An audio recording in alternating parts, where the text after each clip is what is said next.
Labi. Ha, elektrikchidan o'rganolman. Bunaqa narsada o'lchab yuribsiz nima bu? Nima qilib beradi bu? Bu hozir o'lchov holatda. Bu voltni o'lchaydi. Volt mana shu положение voltni o'lchaydi. Oddiy tokni o'lchaydi.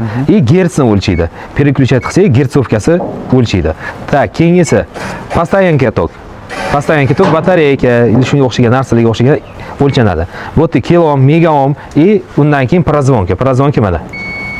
Mana dosh chiqadi.